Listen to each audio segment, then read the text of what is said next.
Comparison is the thief of joy. La comparaison est le voleur de joie. Theodore Roosevelt.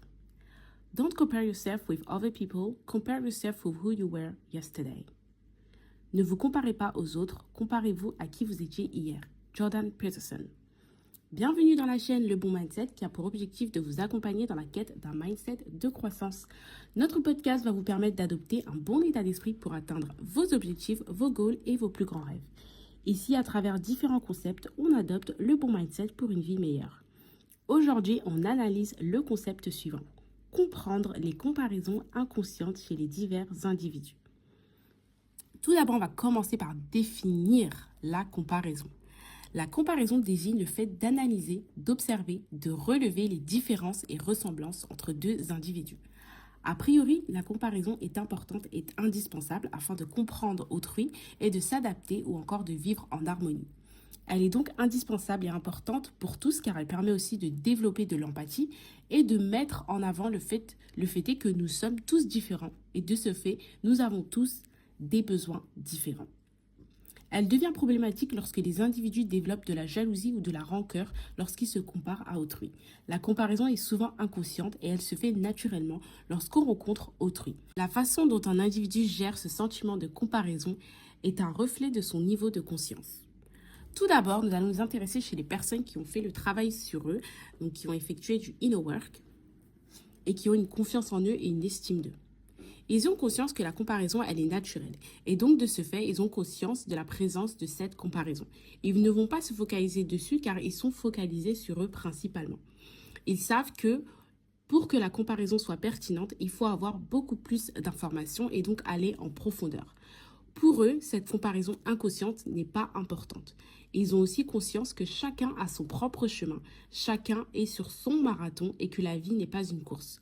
Lorsqu'ils rencontrent des individus qui ont un niveau plus élevé ou qui ont des choses qu'ils souhaiteraient avoir, ils sont inspirés par ces personnes et ils se disent que moi aussi, je peux atteindre le meilleur.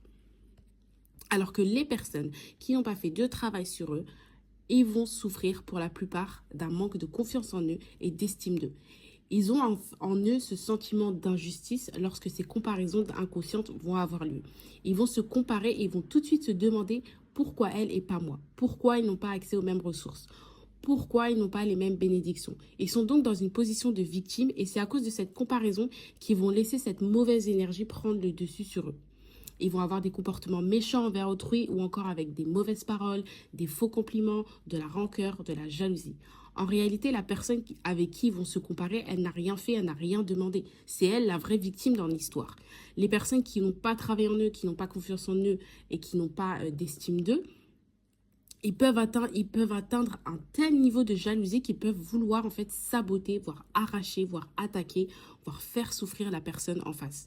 Le comportement de ces personnes, c'est le reflet de leur niveau de conscience et le fait de se rendre compte qu'elles n'avancent pas et qu'elles sont toujours au même stade, ça va créer de la frustration chez eux. Et cette frustration est très dangereuse. La solution donc pour la personne qui est la vraie victime dans cette situation, c'est donc de se distancier de ce type de personnes car ils pourraient mettre en péril leur vie, leur réussite et leur bénédiction. Et également, il faut que la personne qui est comparée pratique de la discrétion car elle permet de semer le doute et donc de se protéger des comparaisons inutiles.